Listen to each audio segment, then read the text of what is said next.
Welcome.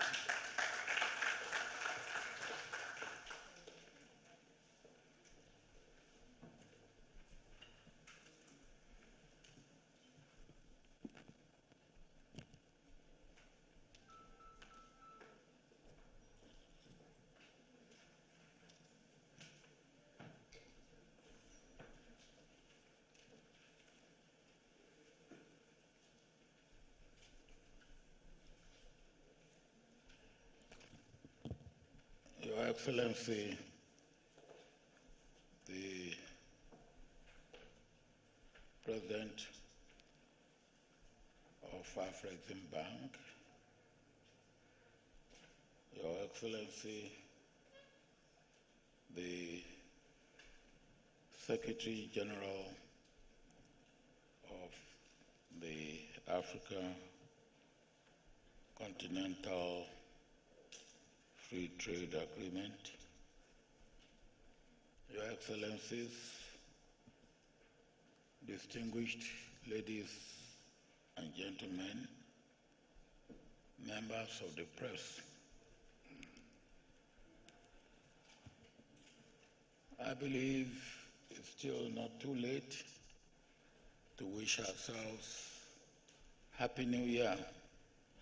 We are just in the second half of the new year, and my prayer is that the year 2022 may be a better year for all of us than the year 2021, even though for us at the Iatf, the year 2021 has not been a bad year at all.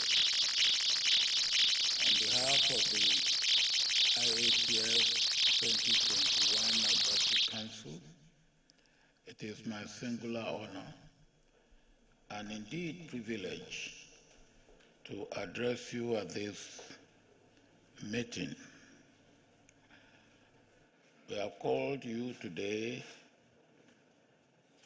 so we can have a brief on the performance of last year and present details of the achievement of the second Intra-African Trade Fair, which held in Durban, KwaZulu-Natal, South Africa, from 15th to 21st November 2021, and to formally kick off preparations for the third edition of the fair scheduled to hold in Abidjan, Republic of Cote d'Ivoire in 2023. Iatf 2021 represented much more than just a trade fair. It was a powerful, transformative, socio-economic event that fostered African integration on the platform of trade.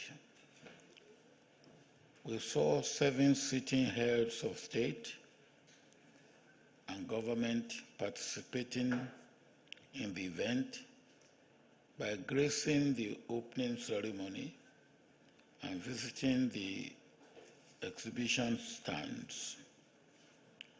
We had different countries from all the regions of the continent host country pavilions and take up the special country days, during which the rich and diverse cultures and economic prowess of the continent were celebrated. It provided a meeting platform for trade and investment deals worth more than $42 billion to be closed in just 1 week with participants from all over the world. I believe we shall have more details to talk about as the morning runs along. And it projected the creativity and ingenious capacities of African youth and women, as well as a display of potentials of the African automotive industry. We are extremely proud to say that Iatf 2021 turned out to be a resoundingly successful week that met and surpassed all our expectations.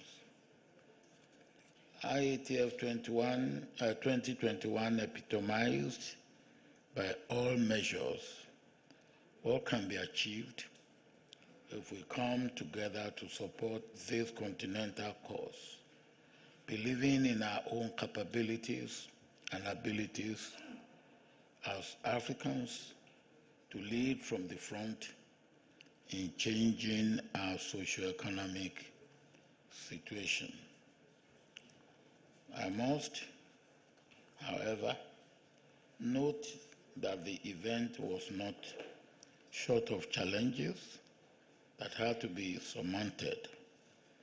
It was a very long journey characterized by several uncertainties, ranging from postponements induced by COVID-19 pandemic to moving the venue from Kigali to Durban at very short notice.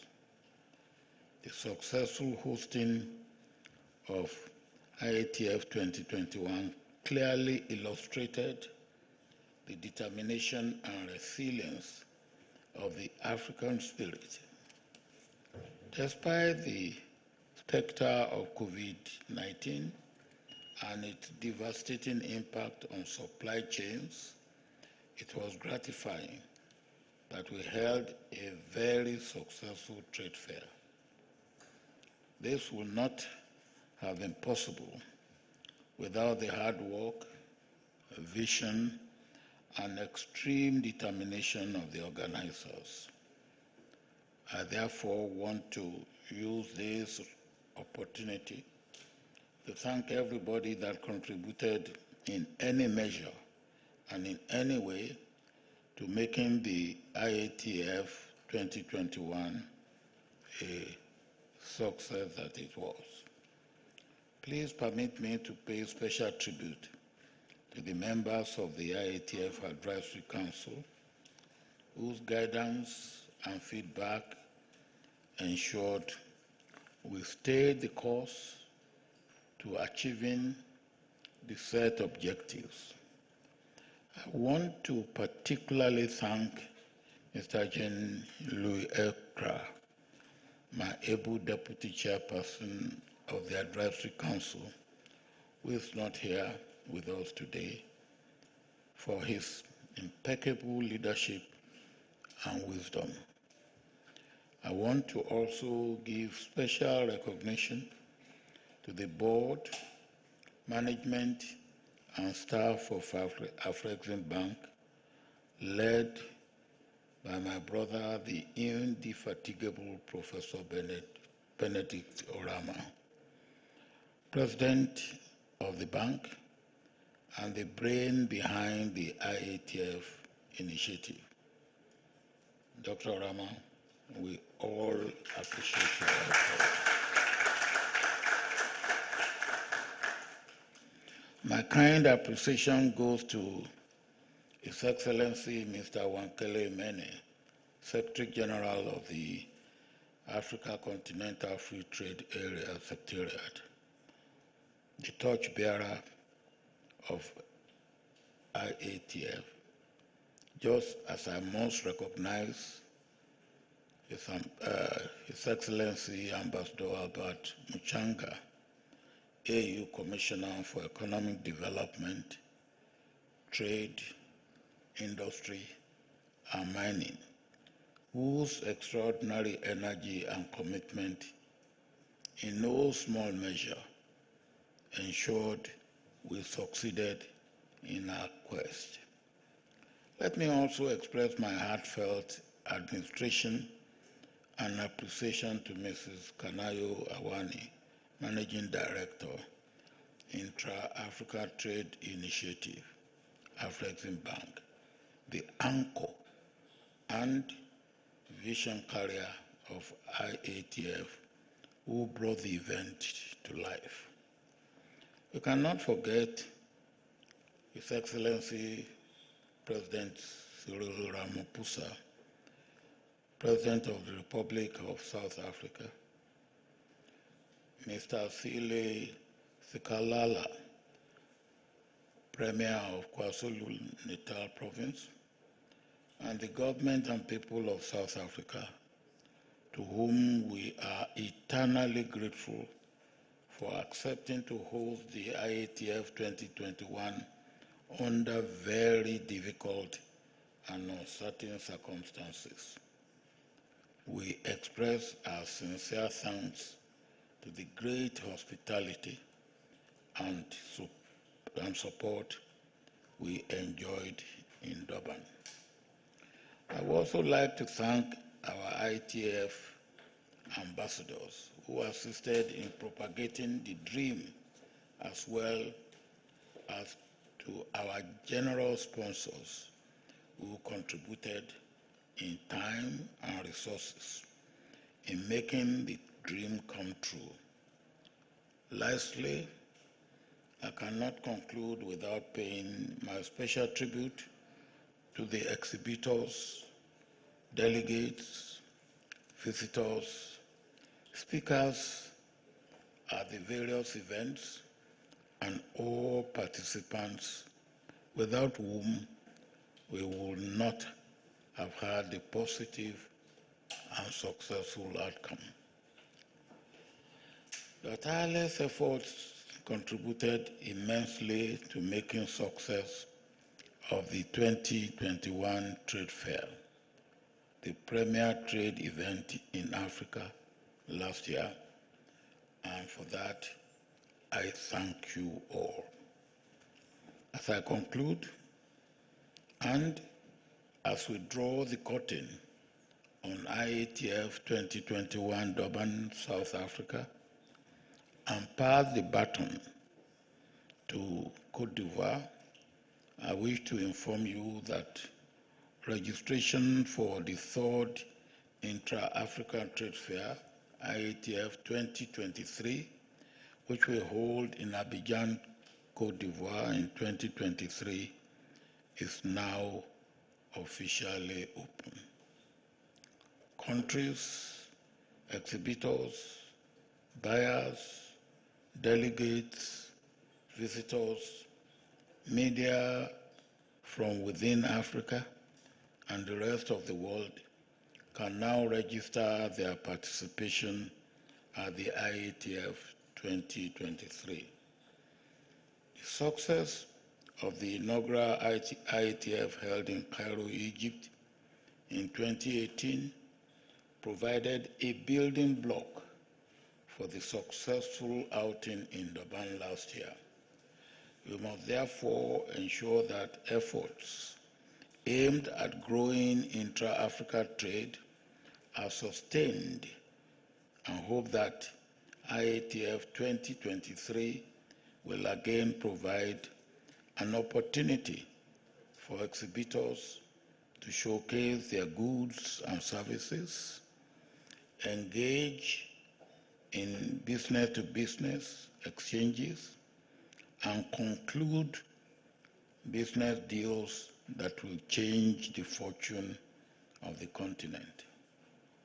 The IATF is an important component of our efforts at righting the wrongs of the past and breaking down borders aimed at building bridges to help us achieve the ambitions of Agenda 2063, the Africa we want. It is on this note that I thank you for being with us today. Thank you for your attention.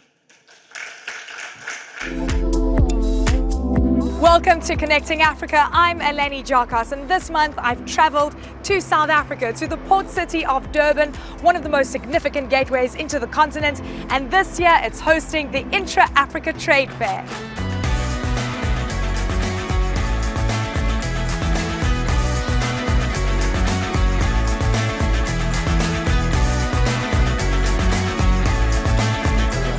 $5,000 participants, 10,000 visitors, buyers from 55 countries makes this one of the most exciting places to be, and the whole aim is to secure $40 billion worth of trade and investment deals. I can see the sun, I'm rising up, I feel the love now, oh it's in my vision. People are very much interested in our products, but what is more important for a long term is to get buyers from all over the Africa countries. We're here to meet up with the rest of the continent to just, build up our brand and just make business relations. You've come all the way from Ghana. Yes, West Africa. West Africa, yes. And your big focus is shea. Yes, promoting shea to the world and letting the world knows about the benefit of shea to the communities where they grow, the businesses that are in those communities, and most importantly, the environment. So now you want to increase trade into Africa, right? Yes. You want Africans to consume these products. Yes. Okay. So finished products of creams, soaps, and other beauty. So listen, so here's the thing, Aaron. So a lot of these products we would just export in raw form and would get processed outside of Africa. Yes. The whole aim is to try and encourage more processing and final products out of these countries. And consumption, processing and consumption. Because we're not consuming as Africans, right? Okay. So tell me, why are you at the trade fair? Why did you come all the way to Durban?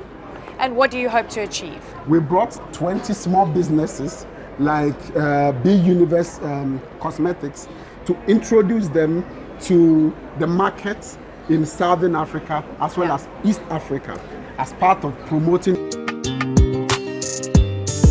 Before we head to our next break, let's catch up with some more of the people at the fair.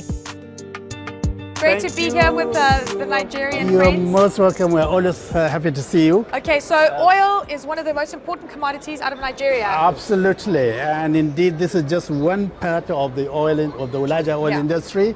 And you're able to process this. Yes, and this has been processed into engine oil, lubrication oil, things like that. And Nigeria has always had a problem with truly processing oil, and now you're moving more into that, right? We are moving all into that, as you know, apart from this, which has already been in operation for some time, we are also now going into bigger manufacturing capacities and the production of polypropylene and other petrochemical products. So the range of oil products is massive, and I think our expectation is that we'll continue to explore new opportunities in this sector, even as the oil industry itself seems to be going down. Declining, exactly, but you want to capture as much of the value chain as absolutely possible. Absolutely. But Nigeria is trying to diversify its economy away from oil. You're trying to industrialize, right? That's the point. Absolutely. And the issue really is to try and look at the value chains across industrial sectors, from, for instance, the textile industry, the leather industry, where we're looking at the entire value chain from cotton to yarn to fabric and to actually clothing. How important is intra-Africa trade going to be for these Nigerian businesses? It's critical because, frankly, if we can satisfy the African demand for that, for the next 10 years, we'll only export if we want to export, not because there's no market. I love coming to Lagos. I love coming to Nigeria. Next time I see you, we'll see pan-African Nigerian businesses. Absolutely, doing really well. And you'll be surprised. Most of them will be below 30 years of age. Young people really with the drive, with the enthusiasm to access the global market, but first the African market. So I'm curious. The Continental Free Trade Area is super exciting, and this means we can increase trade across the continent. How likely is it that we can pull this piece of policy off into reality? Well, you know, what gives me comfort is this is an initiative that's been decades in the making. We've been talking about a continental African economic community for decades. And for us to get to this point where we can actually sign and ratify this very groundbreaking agreement. How close are we to getting harmonization? Actually, you'd be surprised. There's a number of very interesting developments. One-stop border posts. There have been quite a few of those across the region that have been gaining ground. And we've also seen a lot of simplification of cross-border controls. Roadblocks were very common some years ago. Today, many roadblocks have been lifted. Why are you here, and what role does Believe in Africa have at a trade fair? I've been a big advocate for intra-African trade out of Washington. I've been writing a lot about the Continental Free Trade Agreement, the potential for job creation, and encouraging the African diaspora to invest more in the continental trade area. So that's why I'm here, and I'm looking forward to engage with more people like you, looking at all the exhibit, the African SMEs that are showcasing their product, and also look at the creative industry. I want you to tell me a little bit about the African Women for Innovation and Entrepreneurship Forum and what you have achieved and what you're hoping to achieve. We are a Pan-African organization, non-profit, and what we do is that we drive women leadership and women entrepreneurship on the continent. We work to close the gender gaps in entrepreneurship in Africa. Have you seen an impact of your efforts? Thousands of them. So far since we started, Iatf was started in 2015. Then in 2017, we started developing these programs. And so far, we have trained more than 2,000 women businesses. And these businesses have gone ahead to scale, creating jobs. What are the biggest gaps that you are helping fill? Yeah, one of the biggest gaps is the skills gap. And because of this... is that the biggest problem, not money? Yeah, money is a problem, but if you give money to somebody who is not skilled, who cannot manage business, that money is wasted. Yeah. So you start with skills. And because of the importance, because of that vision, we have just recently become signatory to the IFC's Principles of Learning. It's an international benchmark, of learning that must be sustainable, impactful, inclusive, and scalable. So you design learning systems, learning skills, entrepreneurship skills that must address these 4 issues, because when they cannot scale after the learning, it's not it. When it's not sustainable, it's not it. If it doesn't have impact in their business, in their communities, and in making them create jobs, and other things, it's not it. And then it must be inclusive. Are we going to see any fundamental big changes and shifts in the way we trade in Africa? Well, I can tell you from my own experience, I've been presiding over a trade finance operation, among other things, and we've seen huge growth in cross-border business between, for instance, Morocco and Ethiopia. We've done almost $500 million of trade between those two countries. Right? This is since 3 years old. Okay. 2, 3 years old. And we've also seen huge investments coming from South Africa into the DR Congo, into Rwanda, into Zimbabwe, into Ethiopia. And we've been part of those projects. We've seen South African corporates really pull up their sleeves and start investing across borders.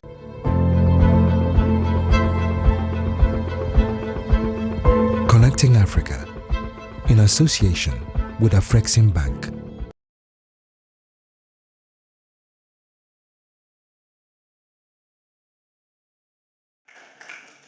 Thank you, ladies and gentlemen. I think for those of us who are in Durban, that clip gives us a very powerful retrospective of what happened and how it felt. We could have, it's just that we didn't have time today, Your Excellencies. The BBC ran very similar content. CNBC ran similar content. And we got massive support across the board from our members of the press, for which we thank you. We are now going to go into a session where we'll share further information. And at this stage, I'm just going to share a bit of housekeeping, which I would have left later. But I wanted to point out that this is a hybrid event. It's being streamed live on social media networks and our handles, as well as complemented by various media house efforts in that area. So while physically we will have an opportunity to ask questions during the press conference itself, for those who are logging in remotely, as we share this information, if you have questions, please just use the Q&A button on the platform and ask your question. Please remember to add your name and the media house that you represent. I'd like now to welcome Mrs. Kanayo Awani, Managing Director of Intra-Africa Trade Initiative at Fraxem Bank, to further share with us. Welcome.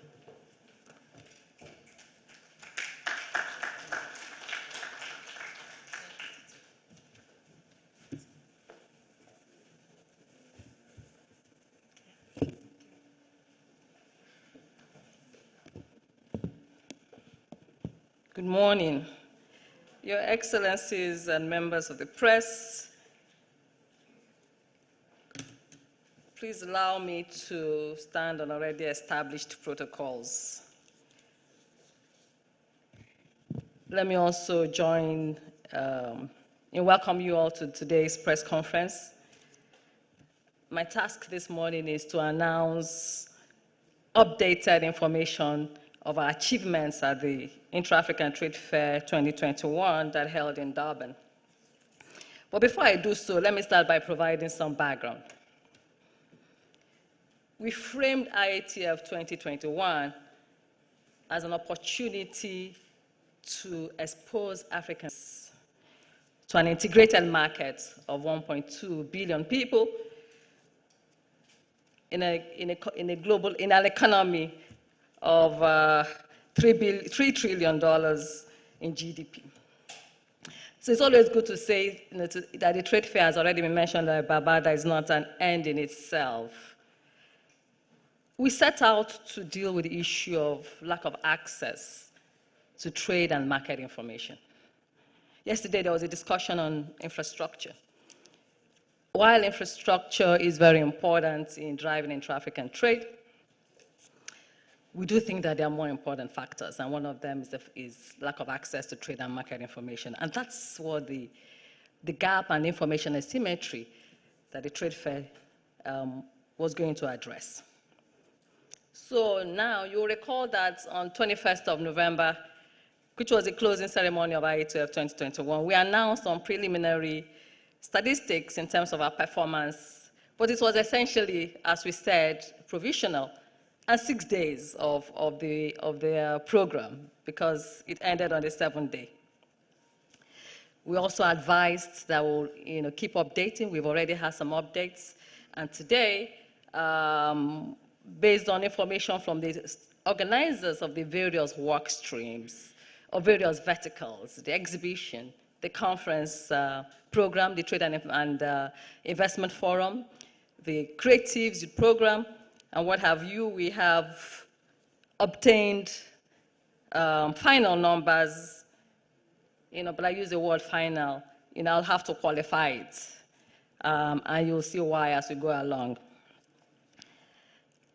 So I'm happy to, and I have the honor of announcing those final numbers. You'll recall that on that day we announced that exhibitors were 1,160.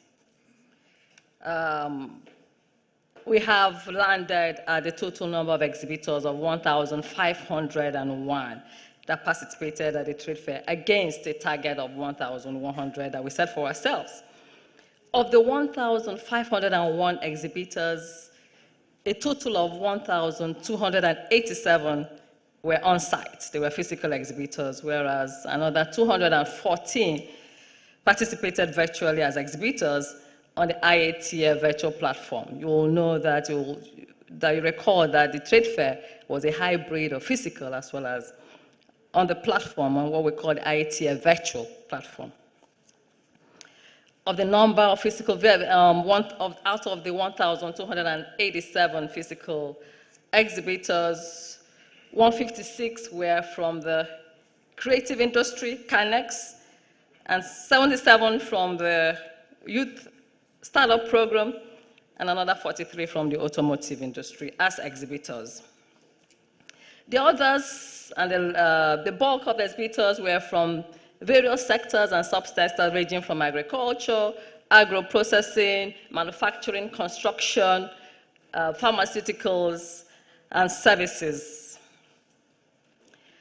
In terms of number of participating countries as exhibitors, we had a total of 69 countries that exhibited or participated in the exhibition, out of which 46 were African countries. The rest of the countries were from, obviously, non-African countries, and there were 23 of them. Number of participants overall. We had a huge and staggering participation level of 32,541 people that participated in the trade fair. Of these 32,551 persons, 12,985, let's say 13,000, participated virtually.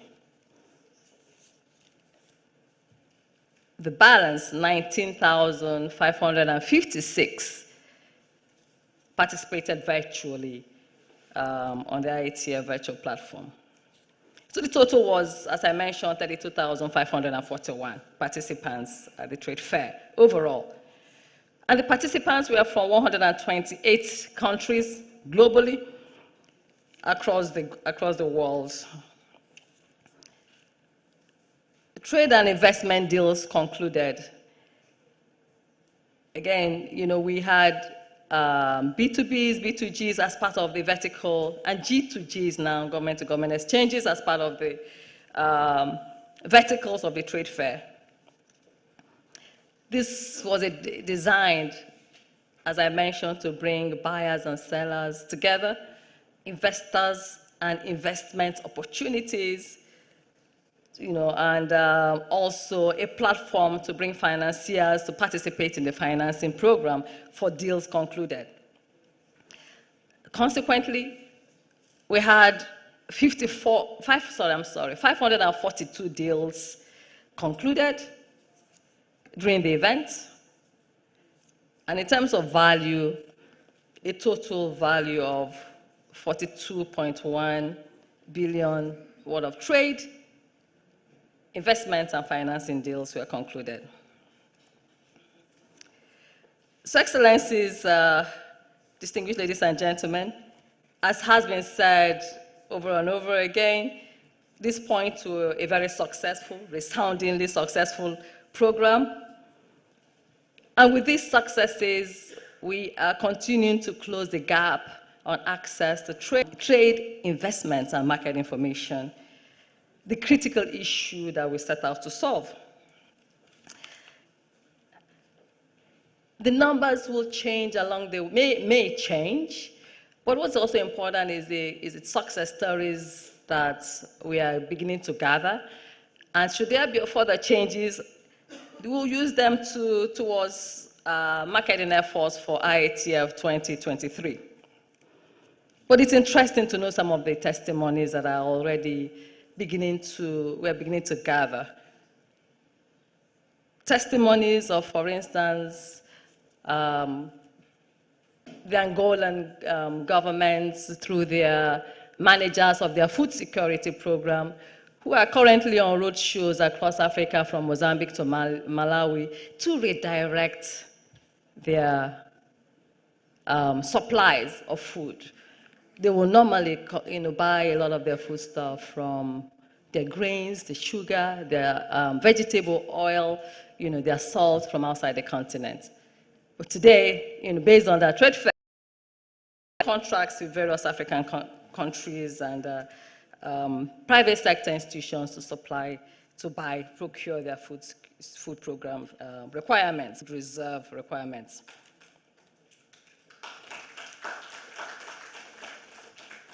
Because the infrastructure need on the continent is so huge, and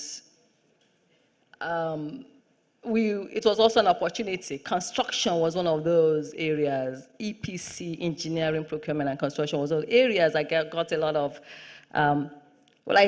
mileage.